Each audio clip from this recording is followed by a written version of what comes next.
guys, what's up? It's me, Thomas. Tonight we're back here with How to Be Anime. Today, we're wrapping up our journeys into the Abyss with Season 2 of Made in the Abyss. Today's story is called How to Beat the Golden City. There's a Golden City. Oh, I know. Anyway, let's see how we beat this place. So be sure to like, subscribe for more. Hope you enjoy. Let's go. If you were trapped more than 65,000 feet below the Earth's surface, what would you do? You found out your dead mother is alive, deep within the Earth's core, at the bottom of this abyss. Everything is trying to kill you, and you'll have to go through a terrifying village hidden within the ruins of a secret city in order to get one step closer to finding your mom. I'm going to break down the mistakes made, what you should do, and how to beat the Golden City in Made in Abyss, Season 2. This girl has no idea that she is about to be hunted by an immortal monster. Riko, Reg, Nanachi, and their dead friend Prushka, now turned into a white whistle, have finally reached the entrance into the 6th lair in search of Riko's mother. They've gone through hell to get here, and now they think they're finally safe, but they have no idea what horrors await them down in the 6th lair. They reach this strange underground lift when suddenly it starts descending deeper and deeper through this underground ocean. It breaks through this sea of bones and frozen corpses, and the gang prepares for what's to come. Finally, the lift passes through a layer of light as it enters the sky from above, landing in this fossil-infused golden city, where they'll never be able to return from. They explore the mysterious ruined city and wonder who or what built it, not realizing the truth is more horrifying than they could imagine. They begin to explore and Riko gets too excited, but Nanachi says that they need to focus on setting up a camp. They have no map for this place and no way of knowing where this place leads to. They see different animals and peaceful monsters in the distance. Then, they come across this nest and go steal its eggs. But that's when Nanachi hears a noise from back outside, and they go to check it out. And that was their biggest mistake. All of a sudden, they see a giant fireball form in the distance, causing horrifying meteorites to come crashing down on them. Poison gas then starts to emit from the crash sites, as more and more fireballs come raining down on them, and the gang runs for their sweet lives. Whoa, okay. These kids have been playing with fire for far too long, and it's amazing that nothing worse has happened to them. They've so far traveled 6 layers deep into the Earth's core, which means that's a long creaking way down into the Earth, since they began this journey with only just Riko and Reg. And they've gotten lucky with Riko simply getting a minor brutal injury along the way, and during their journey on the way down, they bumped into this furball Nanachi, who lost her best friend down here, and also kinda sorta Nanachi did ask Reg to vaporize her best friend on purpose, so there's that. And also they had to survive Bondru the novel in order to get down to the 6th lair, a place where only the best and a few white whistles have ever gone to. But if that's the case, and they finally made it to a place where only a few of the best have gone, then why are they acting so stupid? This 6th layer of the abyss is absolutely horrifying. From this point on, it is physically impossible to return to the surface unless you're Reg, and this place is known by white whistles as the last dive, as in no explorer that has gone down here has ever returned to the surface, which if we compare to real life diving kinda makes sense, as ascending from a deep, real underwater dive quickly can lead to decompression illness. However, trying to ascend within the abyss will provide you with the most horrifying death, all because of the abyss's curse, which means these guys are stuck here within the 6th lair. And to top it off, there are creatures here of absurd to extraordinary levels of danger. And to top it off, there's these poisonous geothermal vents that can rain down hellfire upon them. They knew it was dangerous to travel down here, and they're traveling with Reg, a relic from the abyss of unknown origin. This means that Riko and her gang should have been playing it way more carefully from the get-go, and should not have rushed into exploring too much of the area without first properly taking into account their surroundings. In this case, honestly, if I saw that, I'd be like, quick, take cover, or something. Like, I mean, seriously, with how many near-death experiences they had, you think they would have been like, okay, or something. You get me, right? How are they not thinking, okay, how do we survive all this? Moving along. My advice for these kids could have been similar to those lost in the woods. They should have stopped and moved with only the purpose of finding shelter and a potential water source, at least for the first night. Then they should have carefully started to explore the nearby surrounding areas and take detailed accounts of what they see around them nearby, which would have been a much more useful undertaking and could have allowed them to more accurately and more methodically take notes as to what horrors or beauty they could have seen down here. Because at this point, writing down everything they see, hear, or smell will prove to be insanely valuable for future generations of white whistles who may make it down here. Rico's team was moving way too fast and way too carefree, and this type of happy-go-lucky attitude will soon get one of them killed. They managed to outrun the fireball death area, and then decide to send a letter back to the top layer of the abyss to let their city know that they're still alive. But in the 6th layer, nothing can escape. They then try to send off this letter in this makeshift hot air balloon, but these flying creatures suddenly destroy it as it ascends into the air. Reg and Nanachi begin to worry if this is a sign for things to come, but Rico shrugs it off and mentions that they should all head to bed, not realizing that they're being watched in the distance by this mysterious creature, the same creature that will kill everyone in a matter of days. They wake up the next morning as Rico realizes in shock that her white whistle Prushka is missing. They then come across this left behind drawing and realize that someone snuck through Reg's defenses and stole it while they were sleeping. The gang then decides to track Prushka down as Reg tries to follow its scent.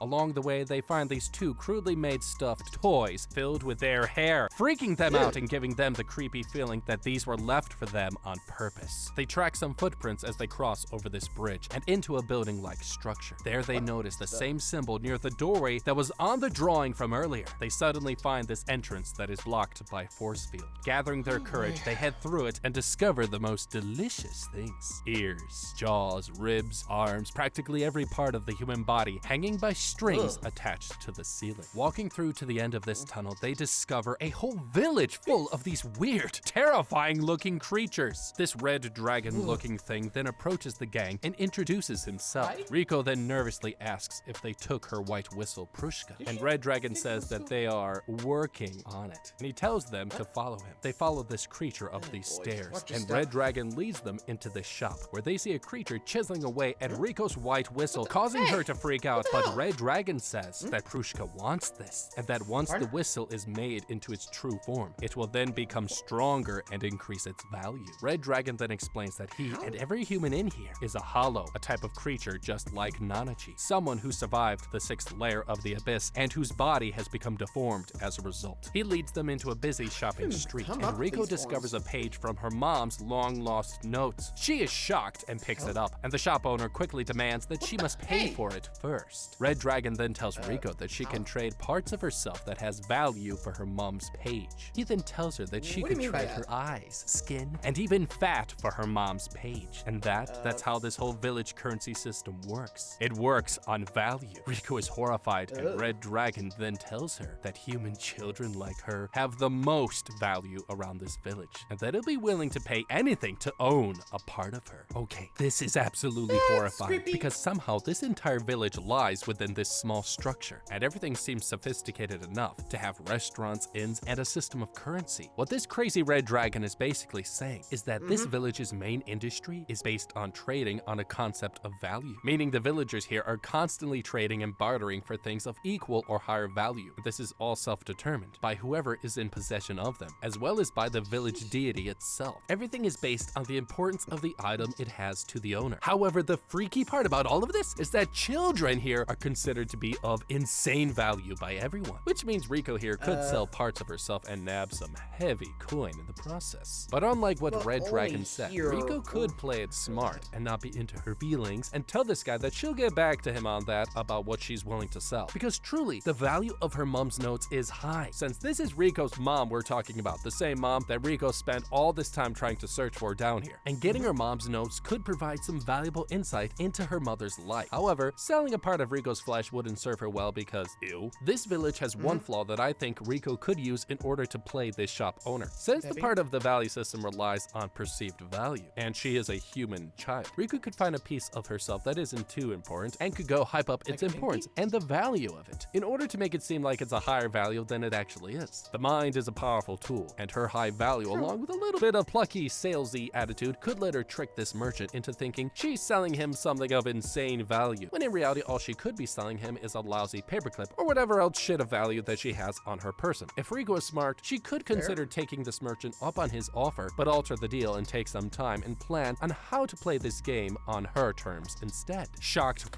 Yeah, no kidding. I don't know what I would be offering, but I don't know.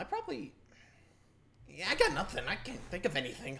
Like, normally I'd be able to figure something out, but here I'm drawing a blank. Anyone else?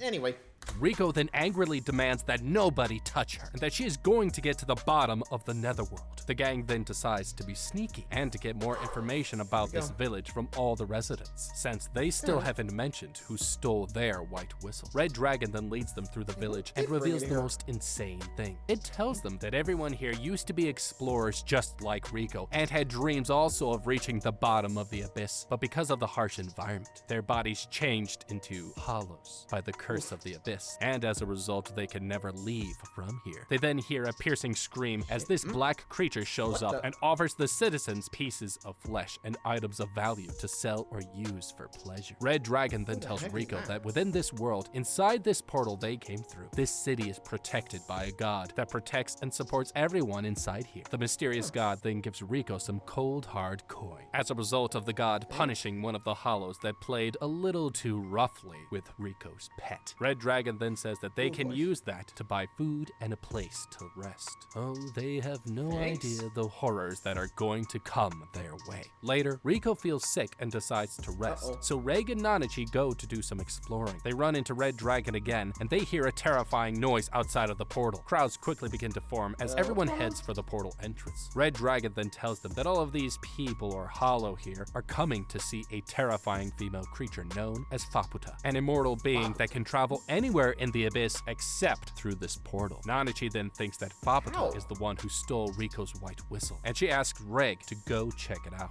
Near the entrance of the city, Reg then heads through the portal and sees a sinister figure sitting on top of a mysterious robot. This is Faputa, Princess of the Hollows. Suddenly, this creature attacks Reg and asks him what happened to his arm. Reg then has a crazy flashback of this girl, and he thinks that somehow he knows her from his past. She then calls Reg by name, confirming it. However, because of Reg's memory loss since Riko first found him, he doesn't remember anything. Okay, we gotta be careful or we gonna die. This is a beast that was born out of sheer pain and torment. This creature is known as the Princess of the Sixth Layer and can travel anywhere in the Sixth Layer except through this portal. And still, from what we can see, she's still basically a child. This beast is immature as hell and is the definition of unstable. This, coupled with her powers of speed, basically telepathy, and insane strength, makes her a batshit case of fluffy apocalyptic craziness. She's kinda cool though, I'm not gonna lie. But the fact of the matter is, this case of crazy says that she knows our Reg is a good thing, and that means we have at least some leverage over this creature. But the bad thing is that this kid Reg is suffering from a case of memory loss, likely caused by some sort of head trauma. As if we remember back in the first season, Riko found Reg confused as hell and alone near the surface. From the looks of things, Reg seems near and dear to Faputa. Even though the situation is tense, we can tell that she kinda has a thing for our boy, at least in a friendly way. This is why I would try and leverage the truth with fiction and tell Faputa that we lost our memory up near the surface of the abyss, and where we also met Riko, who saved us. However, I would also spew a little bit of bullshit and say that an enemy that we fought near the surface took most of our memory from us and left us near the surface, and that the only way to get our memory back is by teaming up to stop this made-up enemy. You see where I'm going with this? This lie would... Okay, that actually makes sense in a way. You know, get Faputa to help us out. I mean, technically, could make sense. Remember, we only saw Reg, like, on the surface, and he actually fired it and passed out. Though, begs the question, why? Like, okay, let's assume we're Reg, and we lost our memories. Would we really fire a blast on Save a Stranger? I mean, probably would, but still. I don't know if she, like, I wonder if Reg has, like, a connection to Riko's mom. Like, that's my only thought process, you know? Think about it. Like, she was the one that found him, so could it be possible? I don't know. Though, yeah, we still don't know who made Reg, you know? I think that's still a mystery in this series. Not sure how far the Made in Abyss we're in, or at least the manga-wise, but anyway. Would make Riko look good in Faputa's eyes since she saved us. I would also keep them safe and buy everyone here some time until we figure out more about the situation. Like 1, figure out how to kill Faputa, or 2, figure out how to escape from this strange 6th layer hellhole and continue on our journey down into the abyss. Because encountering a fluffy little monster that looks good enough to pet but is able to rip us in half is a really scary concept, and it is not something that we should sign up for to deal with. Suddenly Faputa engulfs Reg and takes him to her cave. There she reveals that they they've met before, and then gets a little too friendly with her sniffing, causing Reg to freak out and leave. Back within the portal to the village, Nanachi finds out from Red Dragon that her best friend from the abyss that died long ago is actually alive and within the possession of someone in this village. Horrified, Wait, she forces Red Dragon to guide How is her that to where impossible? this creature is located. They enter this dark I gotta cave see. and come across this horrifying serpent skeleton thing, and it reveals to Nanachi her old friend from the abyss, a hollow just like Nanachi, and someone who she saw die with her very own eyes, shocking Nanachi to the bone. Back outside the village, That's Reg gotta bumps be a into trick, Fafata's right? Iron I mean, we Giant all saw her bodyguard, and just he now. offers to guide him back to the village. On the way, Iron Giant tells Reg that it thinks he was created by the same person who made all of these robots. He mentions that all of these robots were designed to maintain order and placed in all layers of the abyss. However, Really? he's lost all contact with the other robots since way back, and doesn't know how many of them are still didn't left, see not any having other access layers, to his though. past or knowing Only this who or one what so he far. is. The Iron Giant encourages Reg to go find out his origin story and track down who or what made them. Back in the village, Riko True. asks this one creature where it thinks Reg and Nanachi went, and it tells her that most likely they went snooping near the edge of the village, telling Riko that the secret to this village lies down in this trench, along with something horrifying lurking beneath the surface. Riko heads it down not into the trench horrifying? along with a weird friend that she picked up during her time in the village, the same one who played a little too roughly with her pet from earlier and got its insides and all of its stuff ripped out of its butthole by the god of this place. Great choice, Jeez. Riko. Down there, they discover this strange human-like person chained up and surrounded by these strange black worms. She introduces herself as Vueko, and Riko asks if she might know where her friends are located. She tells Riko that she has a deep connection with this village and knows where one of them may be. Vueko reveals to Riko that the origins of this village are horrifying, and mentions that she tried to put a stop to it long ago, but as a result got imprisoned in this hole. Riko then breaks Vueko free, and she takes her to the location where Nanachi is. Worried that the village folk might find out that she's escaped, she tells Riko to go through this door alone, and in there she finds something horrifying. She discovers that Nanachi has sold herself to this red-eyed skeleton snake thing in exchange to set her long-lost friend free. She carefully approaches the creature, and that was her biggest mistake. The red-eyed skeleton snake thing tells Riko that because she's a child, she holds incredible value, and says that it would be willing to let Nanachi go if Riko sold both her eyes, both legs, or half of her organs inside of her. Delicious. Okay, whoa! This is crazy, because this red-eyed skeleton snake thing is known around here as one of the top dogs, one of the 3 sages, and his personality is the type is that he will do whatever it takes to get what he wants, even if it means destroying his own body in order to get it. Picture a rat knowingly getting stuck in a rat trap in order to taste a small piece of cheese. That's what this guy is, i.e. a nut job. This creature that Nanachi enslaved herself for is known as Midi. Years ago, Midi and Nanachi were both humans and best friends who transformed into these creatures as a result of this guy Bondrew the novel doing horrifying experiments on them in the abyss. However, the real Midi died in the first season. So long story short, Red-Eye Skeleton Snake Thing basically used his magical voodoo powers and created his own version of Midi down here. The fact is that Midi turned into an immortal creature as a result from those experiments. This means that she cannot really die. And this is what allows Red-Eye Skeleton Snake Thing here to constantly feed on her flesh and never run out of food. Because Nanachi is such a darn good best friend, her selling herself to this guy means that he must have found her even more valuable than Midi herself. And knowing this guy's personality, the horrifying offer that he presented to us is one that he will probably not back down from. But here's the crazy thing, because we know that living without both eyes or both legs could be problematic. However, this dude's offer of taking half of all our organs, as horrifying as it may seem, is entirely possible, as only 5 organs are only truly necessary for our survival. The brain, heart, liver, 1 kidney, and 1 lung. The bare minimum. But even if that is optional, kind of, and with 78 organs in total in the entire body, this means that you could live without things like your gallbladder. But if you wanted to get even weirder, in theory, surgeons could remove your lower spine, larynx, tongue, butthole, and if you want to be supported by machines in an intensive care unit, you could even live without your skull. So Red-Eye Skeleton's offer here means that there are thousands of horrifying ways to skin this cat. However, I'm not looking for this guy to put his creepy paws on me. Oh no, no, no, no, no. I would therefore suggest a trump card, and in this case it would be eat my shit. Hear me out now, your toilet takes the bare end of your bottom on the daily, so don't complain. There are many more uses for your shit than you may realize. The methane contained inside your shit can be used as transport fuel and to heat up homes, and you can use it as fertilizer. And if that didn't tickle your bottom enough, the scientists of the University of the West of England have created a device that can generate electricity from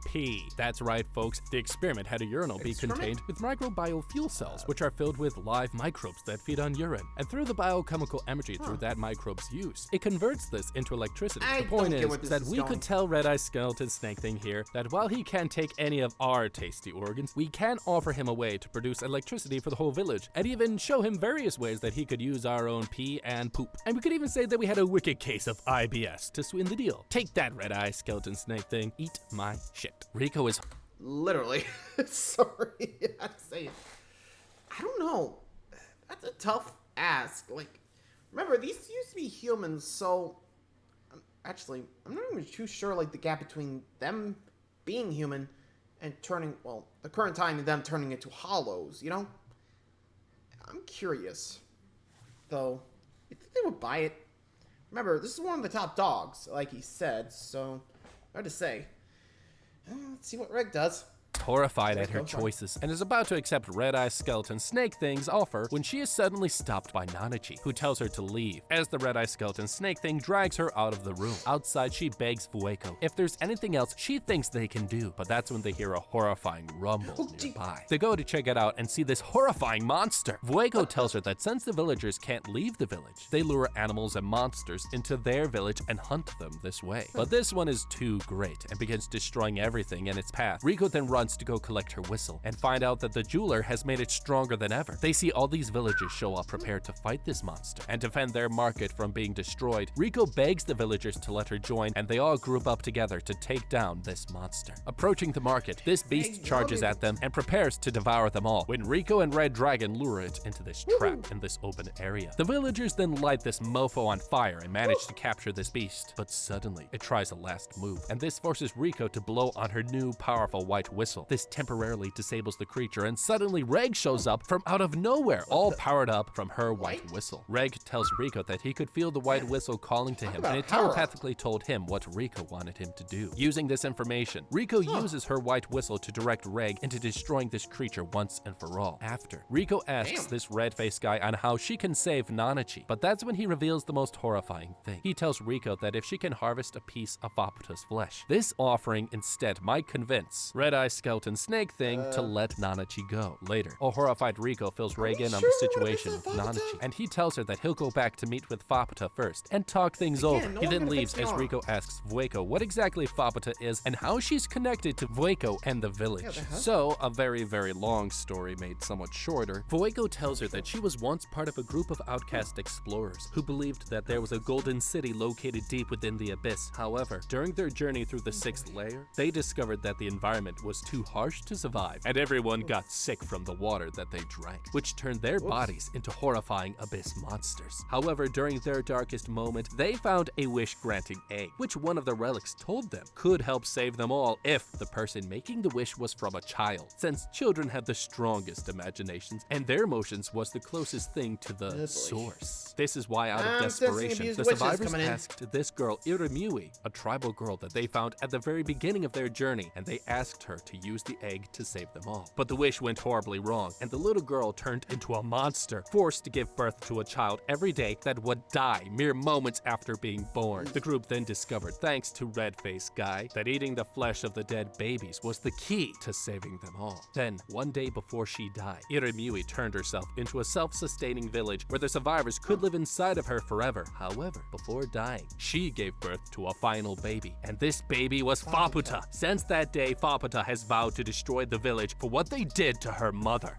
Okay, this is terrifying! Basically what happened here is that these ragtag group of explorers came to this island long before there was even a thriving city up above in search of the mystical golden city that they thought was located at the very bottom of the abyss. But the environment and the wildlife was too harsh and people started dying. In desperation, they ended up using Irimui to save themselves by giving this little girl a magic relic that turned her into basically the abyss monster version version of Noah's Ark. They were all going to die because of the cursed water that they all drank, but Irumyuui turning herself into this village still wouldn't have solved their food problem. So, what did they do? Red-faced guy butchered each and every single one of Irumyuui's children and fed it to everyone whether they were unconscious or not. This group of explorers did try to boil the water, but that didn't work. So what they should have done next then would have been to boil the water again and then collect the steam water from the boiling water. This will make the water even cleaner and even safer, ideally, to drink. Basically, they should have just turned their drinking water into distilled water. They had the gear and the knowledge, and they even had robots that they could have used to help. And by them doing this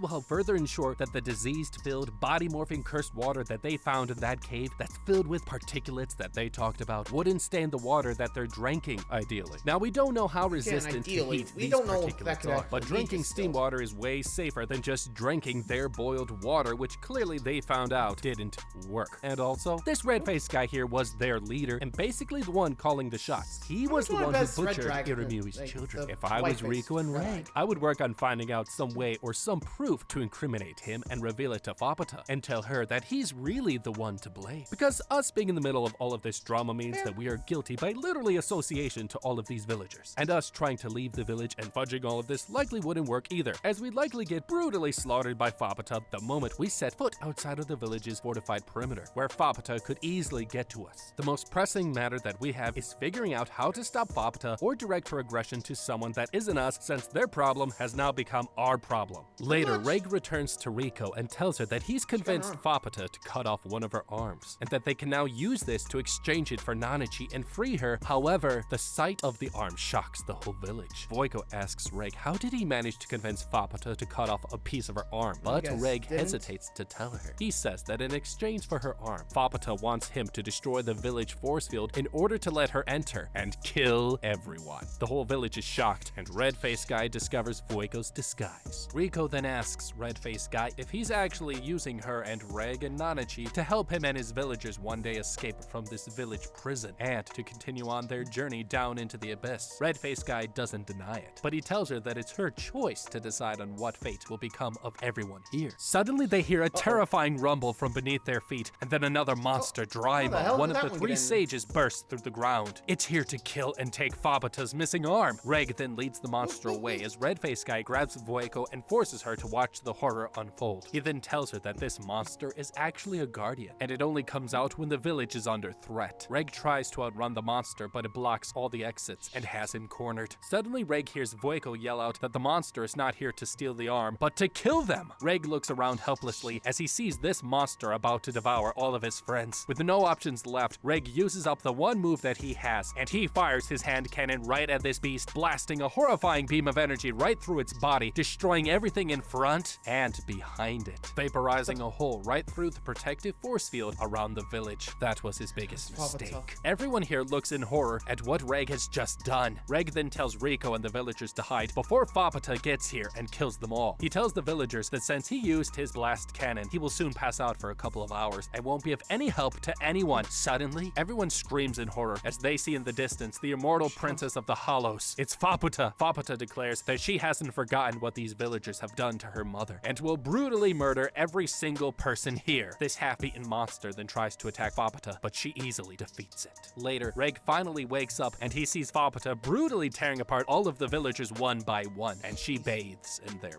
blood. He finds that Rico and a few of the villagers have managed to hide and wait it out, but it won't be long until she finds them. Having nothing left to live for, the villagers, Reg then decide that it's up to them to stop Fapata. So Reg goes up to her prepared to die for the cause. He tries to convince her at first to change her mind, but Fapata says no. Rico then blows her white whistle, and this gives Reg extra powers, and he uses them to confront Fapata. During the fight, Fapata finally reveals the true story of how she and Reg met. She tells Reg that she's met him before down here on the 6th layer, and that over time they formed a bond, and in her opinion, fell in love. Fapata tells Reg that he promised to help her destroy the village once he returned from the surface. Reg is shocked, and Fapata gets angry at him for not remembering anything. Okay, this is really bad, because Reg here is in a shit show of a situation and needs to handle this delicately if they want to have a shot at not letting Fapata kill them all. Now, we know from what she told us that Reg and her were tight, and possibly a little too close, if you know what I mean. And we've seen countless examples now where Fapata has proven to be the one with the bigger balls, and has demonstrated that she can clearly overpower us at almost every level. This is why instead of acting like a broken record, Reg should avoid fighting with her and should stop being so dang aggressive. Just like when confronted with an aggressive dog, Reg should have handled this situation more calmly and should not try and fight fire with fire, since he'll likely lose and only make her more mad. And since they've already had a past together, even though he doesn't remember it, Fapata likes him, and he should use this heart instead of his fist to handle her. He should try to charm her feelings into making her submit, and use whatever sweet honeyed words he can use to play her like a fiddle and make her chill out. Because being such a stud womanizer right now is the only thing that he can do in order to save the gang, himself, and make Fapata realize that vengeance never solves anything. Unless you're me, then it totally works. Across this hill, the gang waits for Reg to come back, but they are shocked when Fapata comes back holding a passed out Reg. With nothing holding this fluffy killer back now, Fapata prepares to kill Rico and everyone else here, but suddenly she gets swatted away by none other than Red Eye Skeleton Snake Thing and Nanachi, which, by the way, Red Eye Skeleton Snake Thing's real name is Belaf, but I never bothered to tell you that until just now. I'm sorry. Turns out, ever since Fapata entered the village, Red Eye Skeleton Snake Thing decided to let Nanachi go and team up to stop their common enemy, Fapata. Angry as hell, Fapata charges at Red Eye Skeleton Snake Thing just as he tries his final trick on her. He releases a burst of his inner memory smoke as his body starts to crumble away to nothing, which causes Fapata to see into his memories and see how kindly they treated Fapata's mother and how guilty they all felt at surviving on the flesh of Iramui's children. Fapata then collapses to the floor, more confused than ever. Suddenly, this giant beast blasts through the village along with other terrifying animals from the 6th layer of the abyss. The villagers realize that since the village force field is broken, there's nothing now to stop these horrifying monsters of this place from entering to consume their flesh. It's a bloodbath, and Fapata watches as the people she once wanted to kill for so long get brutally murdered and ripped to shreds all around her. She tries to stop these beasts, but she gets overpowered and gets torn up alive. Barely able to stand, Fapata collapses on the floor. Suddenly, the surviving villagers come to her rescue and begin feeding her their body parts, giving her enough strength to regenerate and come back to life, and take on the 6th layer's most terrifying creatures. Red Dragon takes Rico's gang and the surviving villagers to safety as they come across Red-Face Guy, whose real name is Wazukyan and the former leader of the villagers. And this guy is about to die. He says that he fell down here earlier with Vueko and that she's missing. Dying right here, they then hear Fapata calling for the villagers to now return to her. Finally coming to terms with how they wronged her, the villagers agree to go back to Fapata. On the way, they find Vueko, but discover that because of the destruction of the village force field, the curse of the abyss has transformed her into a horrifying monster, and that if any of the villagers attempt to leave and get outside of the force field, they will disappear into nothing. Rescuing her, they finally reach Fapata and try to help her. Rico blows on her white whistle again, empowering Reg to fight more of these beasts again just as she collapses. Gaining a footing in the fight, Fapata then tells everyone here that in order to stop these monsters, she needs to destroy this entire village. But to do this, she needs to consume the villagers' flesh and souls in order to reach her maximum strength. The villagers then accept their fate as Red Dragon takes Rico, Nanachi, and a few others to find cover, and the entire structure begins to come crashing down on them. Powered up, Fapata destroys this hollow village, causing the entire thing to come crashing down even more, killing all of the monsters inside as Rico and gang take cover nearby. On the way out, they find a depleted Fapata and rescue her, and Red Dragon donates his soul into Fapata, saving her from dying. Vueko, now horribly cursed and on the verge of death, tells Fapata about her child mother in her last moments, and then she too finally kicks the bucket. Now with everyone that she loves is gone, Reg convinces Fapata to join their team, and despite him not remembering their past together, Reg somehow charms Fapata again into saying yes. And Rico even gains her mother's missing notebook page. Now the whole team then prepares to continue their adventure down even further into the abyss, and hopefully one day find Rico's mom.